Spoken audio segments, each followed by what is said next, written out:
Alright, folks, I'm hoping that's improved matters for everybody. I certainly hope so. Guess we're about to find out, aren't we? Alright, here we go. Game 2 of this series between Mousebots Mana, OGSMC, single elimination round of 8 for the ESWC Grand Finals. I bring you Mousebots Mana to the north of the Metalopolis. He is playing Protoss in the green trunks versus his opponent to the east. We've got OGSMC. He's in the red trunks also playing Protoss. My god, people on my Twitter are smart. I just lost your live feed. That's cause I reconnected it. I wish I inspired a better audience. There's obviously something wrong with what I do. Alright. The first few minutes of a PvP, always the most interesting. First few minutes of PvP, always the time when I tell the most lies. Anyway, last game was intriguing. I think it really did come down to that Blink Stalker harassment. He was able to take out 2 gateways for a significant amount of time. So OGSMC's army was slightly smaller going to that engagement. And he killed a Colossus in production and killed a robotics facility. Ensuring that he was able to get a Colossus advantage. That was what did it. That and a really good positioning from Mana. Aside from that, it was an incredibly passive game. Nothing really happened. Has a tendency to occur every now and again in PvP. Alright, well, let's see what goes on at this point. OGSMC having a little bit of a poke. Seeing what he can do here. Not an awful lot. Keeping an eye on things, trying to make sure that his opponent isn't doing anything crazy. You never know. Mana's not really been known to do anything crazy, honestly. That's not his thing. We'll see how it goes from nonetheless. There really isn't a lot to say about either of these guys. Both are amazing PvPers. Both are just amazing Protoss players in general. PvP, in that case, it certainly wasn't a build order win. They were both building the same thing. Mana just happened to get that one edge over his opponent. He got that one blink harassment, which did it. That did the trick. That's what changed things around a little bit. That's what gave him the edge he needed to succeed in an otherwise very equal fight. Alright, let's keep an eye on Chrono Boosts. OGSMC Chrono Boosting both his Warp Gates and his Warp Gate tech. Mana doesn't do that, as you've noticed. He doesn't Chrono Boost the Gateway. Doesn't get out a Stalker quite as early. He spends all of his Chrono Boost here on the Cybernex score. Making sure that he gets his upgrades nice and quick. The problem is really that you can't honestly do a lot with that. It does give you... It lets you warp in 1 round of units. Slightly quicker than your opponent. It's a really awkward timing to try and hit, and you just can't. I mean, there's a 10-second difference between the two, so it's not what I would call particularly large. Then we got the little bit of warfare going on in the middle, as always. Now, last time Mana actually lost this engagement, and this time Mana actually lost this engagement. 2 Stalkers on the field now for Mana, however.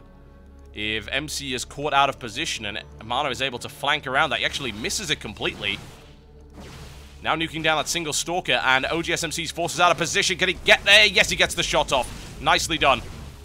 Now Mana needs to get the hell out of the way of that one. Will OGSMC actually win this with the virtue of that one Zealot? No, he will not. Not by much. Oh, wow, MC. Aggressive pylon right here in the base. Mana's going to be forced to respond to that one. He seriously did not miss that. Oh, I was going to say, he's walking past it. What the hell? Mana with 2 aggressive pylons. It's like, right, okay. Anything you can do, I can do better. I can do anything better than you. That's one cancelled. The second one cancelled. Oh, no, yeah, there you go. That would just be silly. In fact, this game is already getting a little bit silly. Proxy Pylon City. Both of these guys trying to take ownership of that. MC going straight through the Twilight Council. And the Blink Stalker, or of course, DTs. Mana actually has 4 gates. But he hasn't got probes. Just happens to have the edge. He can warp in a couple of extra units for the moment. It's going to delay his expansion just a little bit. But I have a feeling that either he believes MC wants to win this on one base, or Mana wants to win this on one base. Mana's going to throw in a robotics facility as well. 4 gateways plus a robo, you really can't support on one base at all. Blink Stalkers on the way up for MC. And no Twilight Council in sight at all for Mana. So this is where it becomes dangerous. Blink Stalker's really, really lethal. If one opponent has Blink and the other does not, usually it's a loss. You never know, though. Mana is pretty potent. If he's able to go before this, then he'll be able to do some really good damage. I'm just concerned. He doesn't have Blink, so he can't Blink up the side. Could potentially try and place a proxy pylon for a warp in, but MC's going to shut that down. MC 6 Stalkers versus Mana 6 Stalkers. Actually, that's 7. Never mind. He has a slight numbers advantage thanks to that extra gateway, but not enough to apply pressure there just yet. What he's going to do is pick off that pylon. That's actually going to supply block MC. Quite significantly as well. And a War Prism coming in from Mana. Very sneaky maneuver. I'm going to say, I didn't think he was going to build Immortals. Where would he find the gas for that on one base with 4 gates? But there you go. This is going to be a warp-in. In the meantime, however, it's Blink Stalkers by OGSMC, who is supply blocked and has been supply blocked for the past 30 seconds. Mana with the Warp Prism going past here, and he is confident. MC does not see that, and here comes 4 Zealots right into the mineral line. And there's the force field to prevent that from happening, and no observer for MC. Can't get up the cliff face. This is looking really messy right now. All of those probes pulled as rapidly as possible. Mana able to do some damage, not a huge amount yet. There's a quick blink to try and take out the Warp Prism. Mana with a little bit of indecision. Is he able to get around? Oh, good micro. Dodging and weaving. Slashing and slicing. That is one eviscerated mineral line. Mana's even going to get out of there with most of his Zealots intact. That's out of range for the blink, and he is out of there, folks. Yes, he is. What a great bit of harassment. MC in a terrible position now. 15 probes to 26. The attack by MC completely thwarted. Mana shut that down completely. Now has an Immortal in the mix as well. A couple of force fields were able to deal with that. A defensive 4-gate build into a Warp Prism. Very effective. Very deadly. MC, I think, having a few flashbacks to White Ra here. How many Warp Prisms must OGSMC lose to here? I'm not saying OGSMC is out of this, but really now, look at the supply difference. OGSMC is not building anything. He has no supply left. He's now just building a pylon to try and get back on track. He's on 18 probes against 27. He has the Blink Stalker advantage. But that's going to change quite soon. Mana, it's going to be difficult for Mana to lose. But if anyone can pull this off, it will be MC.